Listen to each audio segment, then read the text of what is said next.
감사합니다. 고맙습니다. 오늘 실전사주반 460강 시작할게요. 오늘 겁재 얘기 한 번 더 하겠습니다. 명리학에서 여러 십성 중에 10가지 성이죠. 10가지 에너지, 10가지 역할이죠. 10가지 역할. 이 10성 중에서 가장 오해를 많이 받는, 내가 보기에는 뭐라고 표현할까, 미움을 많이 받는 십성이 내 사주에 왜 이런 애가 있을까? 이게 겁재인 것 같아요. 그렇죠? 사람들이 다 겁재가 있으면 이놈이 도둑놈인가 보구나 이렇게 생각을 하는데, 이 겁재는 도둑놈이다라는 인식을 내가 이렇게 강하게 가지면 정말 내 주변에 겁재가 도둑놈 짓을 해요. 내가 믿는 대로 세상이 움직이니까. 내가 믿는 대로 세상이 점차 변화돼 가니까. 그래서 이 명리학을 배우면서 자꾸 내 주변 사람을 도둑놈으로 만들어 버리면 곤란하죠. 월주의 겁재면 부모가 도둑놈이고, 뭐 시주의 겁재면 자식이 도둑놈이고, 동생이 도둑놈이고, 인생 후반에 도둑놈들을 만나고, 뭐 이렇게 해석하면 곤란하잖아요. 뭐 동업자, 협업자, 동반자. 자, 인성을 겁재랑 공유하면 나랑 생각을 공유하는 사람이 있다는 뜻이에요. 얼마나 행복해. 제일 불행한 사람이 누군지 알아요? 생각을 나눌 사람이 없는 사람이 외로운 사람이잖아요. 그럼 인성을 같이 나눌 사람이 있으면 내 생각이 네 생각, 너도 그 생각했어? 나도 그 생각했어. 이런 형태가 될 수 있는 거죠. 겁재가 없으면 외롭잖아요. 상대가 좀 있어야 되는데. 자, 이게 비견은 나 같은 사람이고, 겁재는 좀 나하고 음향이 다른 사람이기 때문에, 이런 거죠. 뭐, 비견끼리 놀러 갔어요. 그러면, 같은 성향 가진 사람끼리 놀러 갔어요. 같은 거. 겁재랑 놀러 갔어요. 그러면은, 나하고 좀 다른 성향인데 놀러 갔어요. 같은 거. 가령 이런 거죠. 뭐, 나는 춤을 못 추고 나이트도 가본 적도 없는데, 겁재랑 가면. 춤 잘 추고 나이트 잘 노는 친구랑 간 거잖아. 내가 젬뱅인데 비견하고 가면 친구도 젬뱅이지. 걔도 쑥스러워 어떻게 춤추지? 이런단 말이죠. 그러잖아. 그러니까 물론 이게 비견이어도 뭐 지장간 내에 겁재가 들어있으면은 섞여 있는 거긴 하겠지만, 이제 오늘 겁재에 대한 얘기를 좀 하겠습니다. 오늘 제목이 시주 겁재에 대한 얘기. 시주 겁재는 적일까 아군일까? 시주 겁재는 적일까 아군이에요. 사실 이런 비슷한 제목으로 제가 한 2년 전인가 3년 전에도 강의를 한번 한 적이 있습니다. 요 내용을 좀 추가를 할게요. 오늘 소개하는 겁재는 이 통행세 받게 해주는 겁재입니다. 그래서 오늘 제목이 일은 겁재가 하고 나는 통행세 받는 사주. 일은 겁재가 하고 나는 통행세 받아. 괜찮네? 그게 어떤 모습이냐, 이런 모습이에요. 이런 모습. 사주를 좀 배우시고 이거 좀 물어보고 싶은데 좀 무섭다. 이런 대표적인 예가, 이게 재성은 하나에, 이게 재성 하나에 비견이 이렇게 비견겁재가 나란히 있는 구조. 이게 쟁재 구조예요. 이게 쟁재. 재성 하나를 놓고 비견겁재가 다투다. 둘이잖아, 둘. 1대1도 아니고 둘. 그렇죠? 근데 게다가 더 위험해 보이는 게, 나하고는 합이 안 들고 얘하고는 합이 드네? 이러면 내 돈벌이를 얘가 넙죽, 내 뒤에 오는 애들이 넙죽 가져가는 거 아니냐. 자, 이게 이제 걱정이 좀 되실 거예요. 자, 오늘 사주가 신유년, 정유월, 계묘일, 임술시. 여자분이시고요. 신유년생이니까 지금 40대 초반에 여성분이십니다. 이분도 명리 공부를 좀 하셨는데, 명리 공부를 하면 어떤 질문들이 많이 나올까? 묘유충인데, 게다가 묘유충이 또 편인 도식이라는데, 이거 잘못된 거 아닌가요? 이제 이런 질문 나오겠죠? 이게 돈을 겁재가 가져가는데, 그럼 내 뒤에 도둑놈이 있는 건가요? 사람을 믿으면 안 되는 건가요? 동업 불가인가요? 이런 형태로 이제 얘기를 하시겠죠. 편인이 많으면 나쁘다는데, 나 어떻게 하면 좋아요? 이제 걱정을 할 때마다 내 운명이 안 좋아집니다. 걱정을 할 때마다 내 운명이 좋아지는 게 아니고, 걱정을 할 때마다 그 걱정한 만큼 일이 생겨요. 제 세상은 원인 다음에 결과가 있다라고 생각을 하지만 안 그래요. 원인 다음에 결과도 있고요. 결과 다음에 원인도 있어요. 그러니까 결과를 생각하면 원인이 생겨요. 내 사주 나쁘다는데, 내 사주 나쁘구나. 내 사주 나빠. 도둑놈이 가져가는 사주라고 결론을 내리잖아요. 그러면 원인이 생겨요. 정말 그럴 일이 생겨요. 내가 믿는 대로 이루어지다. 이거 심리학 용어에서 그런 게 있는데, 그게 뭐죠? 뭐더라? 자기한테 예언 내리는 게 있는데, 자기 실현 예언. 자기 실현 예언. 이게 정확한 용어인가 모르겠네. 이게 심리학 용어에 있는 말인데, 자기 실현 예언. 난 결국 죽을 거야. 난 이러다 결국 망할 거야. 난 이러다 결국, 저놈은 결국 떠날 거야. 이런 걸 보고 자기 실현 예언이라고 그러는데, 결국 넌 떠날 거지? 이러잖아요. 그러면서 계속 그 사람이 떠나게 될 일을 자기가 만들어요. 계속 꼴보기 싫은 짓을 하고, 너 어젯밤에 뭐 했어? 하고 계속 학대일 일들을 계속해. 그러면서 떠나면, 거봐, 떠났잖아. 내 말이 틀린 적이 없다고. 거봐, 떠났다고. 역시 저놈은 나쁜 놈이었다고. 이게 그냥 자기 실현 예언인데, 이게 병적이신 분들이 있어요. 병적이신 분들. 어느 분 상담을 하셨는데, 좀 특이한 아이가 태어났는데, 아이가 한 7, 8살, 지금 막 초등학교 막 들어가는 나이인데, 계속 엄마 옆에 붙어가지고, 엄마 나 버릴 거지. 엄마 나 떠날 거지. 엄마 나 싫어하지. 엄마 나 미워하지. 그러면서 계속 엄마를 괴롭혀. 그러니까 엄마 떠나지 마 하고 엄마한테 뭐 잘하는 게 아니라 엄마를 계속 못 살게 굴어.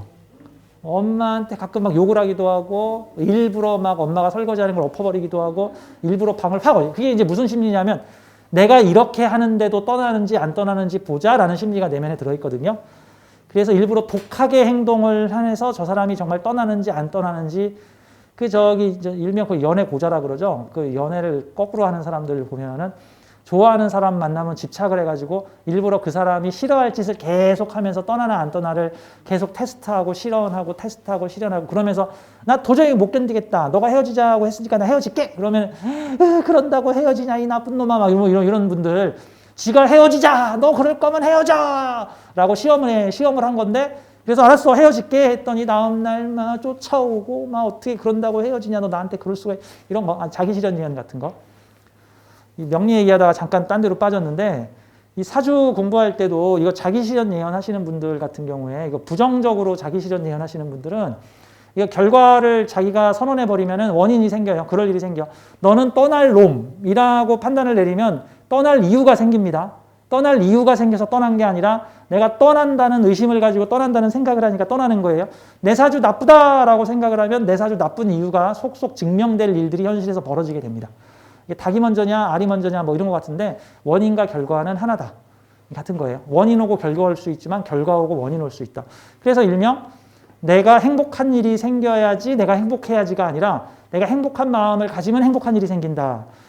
웃을 일이 생겨야 웃는 게 아니라 내가 웃으면 웃을 일이 생긴다. 그 부자와 관련된 시크릿 관련된 자기개발 서적 많이 보신 분들 거의 공통적으로 모든 서적에서 동시에 나오는 말이 자기개발 시크릿 있죠. 어떻게 해야지 부를 끌어올 수 있습니까?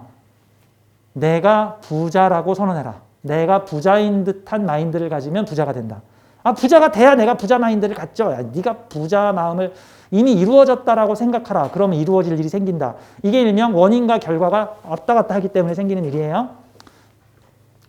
되게 엘리트 여성분이신데, 이분이 주요 물어봤던 게 내 사주에 겁재 있는데 이거 돈 다 가져가는 사람입니까? 아마 비슷하게 시주에 겁재 가지고 계신 분들 다들 비슷한 생각을 하실 텐데, 오늘 이 얘기를 좀 해보도록 하겠습니다. 겁재는 오해를 좀 많이 받아요. 근데 겁재는 나쁜 놈인가? 아니야, 나하고 다른 사람이야. 그리고 내가 가진 걸 공유하는 사람이에요. 공유한다는 게 뭐죠? 생각을 공유할 수도 있죠. 뭐 재주나 기술을 공유할 수도 있죠. 재물을 공유할 수도 있죠. 재물을 시장으로 볼 수도 있죠. 그러면 시장을 공유하는 사람은 같은 시장에서 일하는 사람, 같은 업계에서 일하는 사람, 같은 분야에서 일하는 사람. 근데 겁재면 나하고는 좀 다른 분야로 일하는 사람 같은 거겠죠. 그러니까 마치 비견하고 비견이 경쟁을 하게 되면 나는 신발 가게, 너도 신발 가게 같은 거고, 내 옆에 신발 가게 또 생겼어요 같은 거고, 겁재하고 경쟁을 하게 되면 이게 조금 달라요. 나는 신발 가게, 너는 닌텐도 가게예요. 나는 운동화를 파는데 얘는 닌텐도를 팔어. 운동화하고 닌텐도는 서로 다른 거 아니에요? 아니, 애들이 집에서 게임하면 운동화 안 사. 옛날에 이런 책 있죠. 나이키의 경쟁자는 닌텐도다. 이런 책이 옛날에 있었어요. 10년 전에. 그게 겁재에 대한 얘기예요. 나이키의 경쟁자는 아디다스가 아니고 나이키의 경쟁자는 닌텐도다. 당시 한 3, 4년 전에 닌텐도가 한참 유행하던 시절이 있었는데 집집마다 닌텐도 게임기를 가지고 애들이 닌텐도 열풍이 불었었는데 애들이 닌텐도 게임 가지고 열풍을 하니까 운동을 하네. 운동화, 축구화, 운동용품 판매, 그러니까 나이키, 아디다스가 매출이 팍 주는 거야. 그러니까 이런 느낌인 거죠. 자, 이 비경겁제는 시장을 공유하고 있는 형태인데 나하고는 형태와 방식이 다르다라는 뜻으로 보면 되는 거예요. 그러면 예를 들어서 게임 업계에서 겁제는 어떤 뜻일까? 이런 거죠. 나는 게임을 개발하는 사람, 저 사람은 게임을 파는 사람. 나는 게임을 기획하는 사람, 저 사람은 게임을 직접 만드는 사람. 뭐 이런 형태가 될 수 있겠죠. 비경겁제의 관계는 제가 이렇게 얘기를 하죠. 나는 춤을 잘 추는데 카메라를 못 만져. 근데 저 사람은 카메라를 잘 만지는데 춤을 못 춰. 야, 내가 춤출게. 네가 좀 찍어. 우리 유튜브에 올려서 수익 나눠 먹자. 뭐 이렇게 되면 완벽해지는 거죠. 그래서 특히 겁제에는 나하고 상반되는, 내가 젊으면 걔는 나이가 많고, 내가 연륜이 많으면 걔는 연륜은 적지만 패기가 좋고, 뭐 나는 뭐 몸매가 좋고 얼굴이 못생겼는데 걔는 얼굴이 예쁘고 몸매가 좀 그렇고, 뭐 나는 노래를 잘 부르는데 몸매가 안 좋으면은 걔는 또 노래를 못 부르는데 몸매는 좋고, 야 네가 앞에서 불러, 난 뒤에서 부를게. 뭐 이런 식으로 이 서로를 보완해 줄 수 있는 어떤 그런 관계가 겁제 관계. 그래서 겁제는 합치면 완벽해지고, 이게 적이 되면 이게 아주 골치 아픈 존재가 비대칭 존재예요. 비대칭 존재. 전쟁으로 치자면 구축함 대 구축함이 전쟁을 했다 이러면 비견 대 비견이 싸운 거고, 저 구축함하고 잠수함이 싸웠다 이러면 이게 비대칭 전력이라고 해가지고 이게 비경겁제가 싸운 거예요. 그러니까 전투기와 전투기가 공중전을 벌였다가 아니라 저 전투기와 저기 뭐죠? 대공미사일이 전쟁을 벌였다 같은 거예요. 그러니까 대기갑 보병과 기갑전차가 전쟁을 벌였다. 이게 겁제끼리 만난 거라고. 이쪽은 기동성을 살린 보병, 이쪽은 철갑을 두른 기갑병. 서로의 장단점이 있다. 뭐 이런 형태 같은 거죠. 같은 보병끼리 싸운 게 아니라. 합쳐지면 완벽해지죠. 그래서 보통은 전쟁에서도 기갑병과, 즉 탱크 부대가 진군을 할 때는 반드시 보병 부대의 엄호를 받아야 된다. 왜? 탱크 부대는 잘못하면 매복된 기갑들한테 전멸을 할 수가 있기 때문에. 뭐 이런 거니까. 자, 우선 이분에 대해서 얘기를 좀 해보도록 하겠습니다. 이분의 사업을 한번 유추를 해보죠. 일단 격국을 한번 볼까요? 사주풀이를 해보죠. 편인격의 편인. 우와! 하나 더 있네, 보너스로. 그럼 이 사주는 강한 편인격. 격국으로는 편인격. 편인격은 좋은 건가요? 나쁜 건가요? 격국은 좋고 나쁜 거를 가리는 게 아니라 그 사주의 주된 테마, 주된 체험 과정, 주된 체험 경험, 내 인생의 주 무기, 이런 거라고 볼 수 있어요. 그러면 편인이 주무기야. 이 사주는 편인이 주무기야. 그럼 편인의 모토는 뭐죠? 편인, 창의력, 상상력, 아이디어, 엉뚱한 편중성, 생각이 한쪽에 몰빵된 거. 그래서 편인은 특수 전문가, 상상력과 창의력을 활용하는 형태. 보통 정인을 어떤 정보지식, 보편적 정보지식으로 본다면 편인은 창의력, 상상력으로 좀 엉뚱한, 창의력, 상상력 쪽으로 보는 형태죠. 자, 근데 편인을 잘 쓰는 방법은 재성 갖다 들이대기. 그러니까 마치 불붙은 연탄이 한 500장 있다고 쳐요. 불붙은 연탄. 걔를 활용하려면 연탄집게가 있어야 돼. 연탄집게가 있으면 불붙은 연탄으로 얼마든지 화로구이를 할 수 있고 무슨 음식을 할 수가 있겠죠.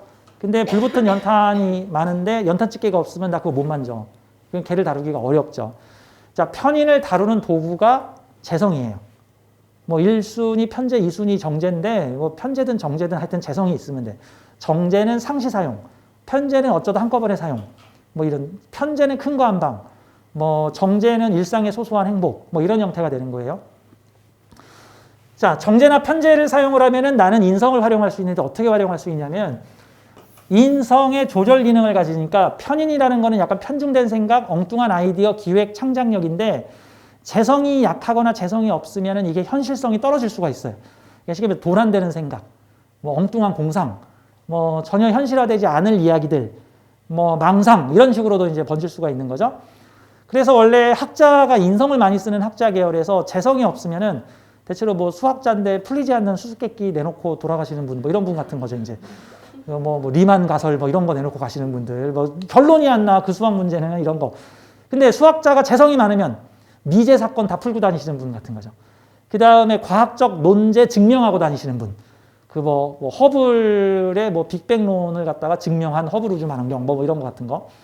그 100년 전에 어떤 뭐 양자역학의 어떤 논리가 나왔는데 그게 원리가 밝혀지지 않았는데 그거의 가설을 입증하신 분, 뭐 이런 것 같은 경우가 학문계에서는 편인이 재성을 만나면 편인의 어떤 원인, 소스가 재성의 결과를 보다. 그래서 요즘 현대사회는 제극인의 시대예요. 그래서 제극인의 기본 모토가 여러 가지가 있는데 상상을 현실로, 상상을 편인, 상상을 재성으로, 현실로. 근데 붙어 있으니까 즉시. 어떤 상상을 하는 사람? 실행할 수 있는 상상. 실행할 수 있는 일을 상상하는 사람. 또 어떤 일? 돈 되는 일을 상상하는 사람. 무슨 일 하면 좋을까? 컨텐츠 기획 사업, 금융 재테크 사업. 그러니까 재테크 주식으로 돈 벌고 싶어요. 손발 안 쓰고. 그러면 제극인의 능력이 아주 나 농사 안 짓고 돈 벌고 싶어요. 노가다 안 뛰고 돈 벌고 싶어요. 음식점 안 하고 돈 벌고 싶어요. 서비스업 안 하고 돈 벌고 싶어요. 그냥 머리만 써서 돈 벌고 싶어요.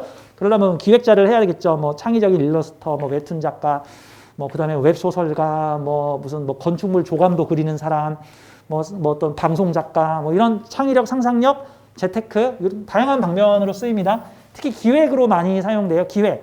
기획이라는 분야가 아주 넓은 분야입니다. 뭐 행사 기획, 뭐 웨딩 기획, 뭐 사업 기획, 뭐 아이디어 기획, 뭐 다양한 분야에서 기획, 뭐 건축 기획, 뭐 의상 기획, 뭐 디자인, 뭐 이런 거 하시는 거죠. 저기 뭐 간판 기획, 뭐 명함 기획 이런 것들도 다 간판 명함 너 그냥 이름만 대 내가 알아서 디자인 짜줄게 뭐 이런 거 같은 거죠.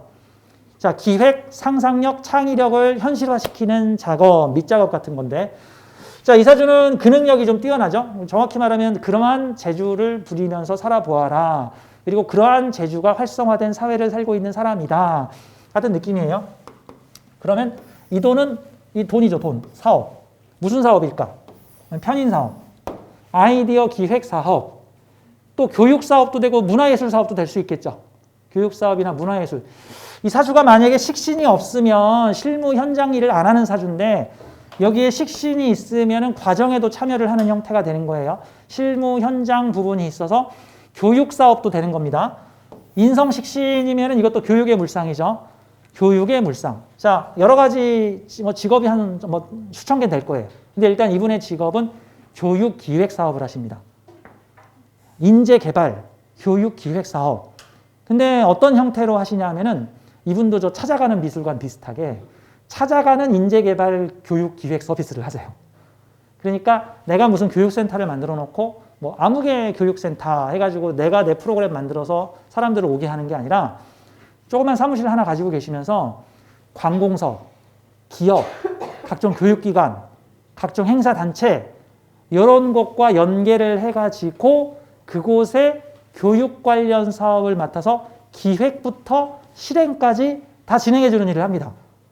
가령 지방의 어느 읍사무소 같은 데서 우리 지역 노인들을 위해서 무슨 뭐 노인들을 위한 뭐 치매 예방 교육을 해보고 싶은데 어떻게 하면 좋을까요? 네, 고객님, 저희가 가서 그 지역 노인들의 상황을 바라보고 거기에 걸맞는 프로그램을 싹 짜드리고 거기에 필요한 강사까지 싹 다 보내드리겠습니다.